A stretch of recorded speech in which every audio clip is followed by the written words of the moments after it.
Salut les 3B, salut les 3A. Oui, j'ai changé l'ordre parce que je veux pas mettre toujours les 3A devant. J'aurais l'impression que les 3B se sentiraient peut-être mis à l'écart. Je veux pas créer de sentiments de jalousie. Je sais que vous aimez tous beaucoup, beaucoup l'histoire et la géographie, et je veux pas faire d'insatisfait. Donc nous continuons notre leçon sur l'Union européenne. Troisième point de la deuxième partie sur un espace intégré. La France a un rôle particulièrement important au sein de l'Union européenne. Alors, tout comme tous les États, hein, puisqu'il y a une égalité entre les États de l'Union européenne, mais on va voir qu'il y a certains aspects géographiques, historiques, qui lui permettent d'être un peu plus investi et de peser peut-être parfois un peu plus. Déjà, première question, alors là c'est une question où il n'y avait pas de document, il fallait vous débrouiller avec vos connaissances. Pourquoi peut-on dire que la France est, depuis les débuts de la construction européenne, un de ses moteurs?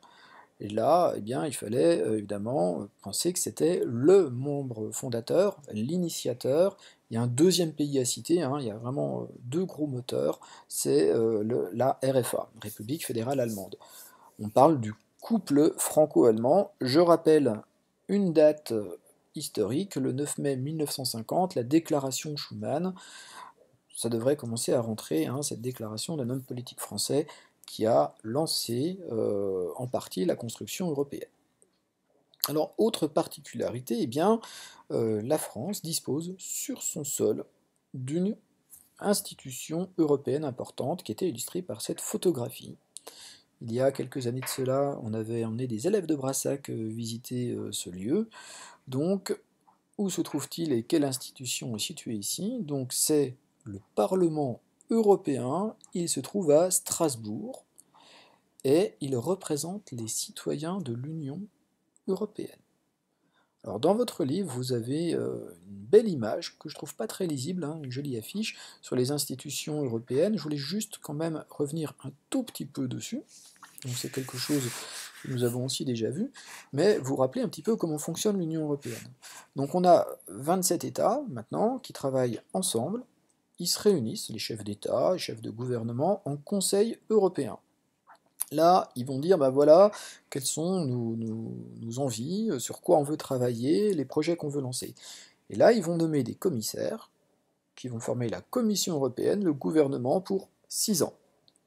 Ce gouvernement de la Commission européenne, qui est dirigée actuellement par Ursula von der Leyen, une Allemande, eh bien, va faire des propositions de lois européennes.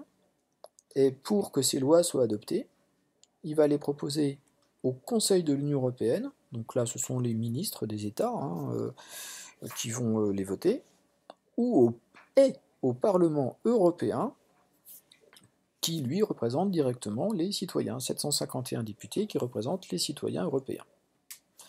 Donc voilà comment sont prises les décisions dans l'Union européenne. Eh bien, ce Parlement européen, il est situé à Strasbourg, et c'est un lieu qui représente finalement la souveraineté des peuples. Hein, c'est le lieu le plus démocratique, c'est pas celui qui a le plus de pouvoir, c'est peut-être un petit peu dommage, enfin ça me regarde comme moi, mais voilà. Alors, ça c'est fait. Dernier point, sur l'affiche page 311 et le document 1 page 312, on pouvait repérer donc 3 autres villes qui pouvaient prétendre au statut de capitale de l'UE. Alors elles font plus qu'y prétendre, elles sont des capitales de l'Union européenne. Donc il y avait Bruxelles, d'une part, et Luxembourg. Alors Bruxelles parce que on y trouve la Commission européenne et le Conseil européen. Donc la Commission, c'est le gouvernement de l'Union européenne, et le Conseil européen, c'est là qu'on réunit les chefs d'État. Pour information, le Parlement européen s'y réunit aussi de temps en temps. Il y a aussi la ville de Luxembourg, puisque vous avez la Cour de justice de l'Union européenne. Cette Cour de justice, elle dit le droit dans l'Union européenne, et c'est elle qui a la capacité de sanctionner des États s'ils n'appliquent pas les décisions communes qu'ils ont décidées avec les autres. Alors, troisième ville, après Bruxelles, après Luxembourg, on l'a déjà croisé, c'est Francfort.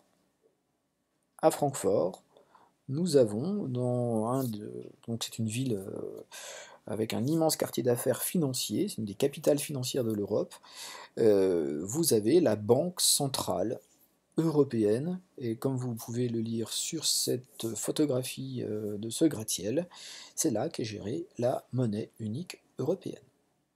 Banque centrale européenne pour l'euro. Que ça soit à travers le Parlement européen, à travers son rôle historique, l'UE voit la France jouer un rôle particulièrement important au sein de ces institutions.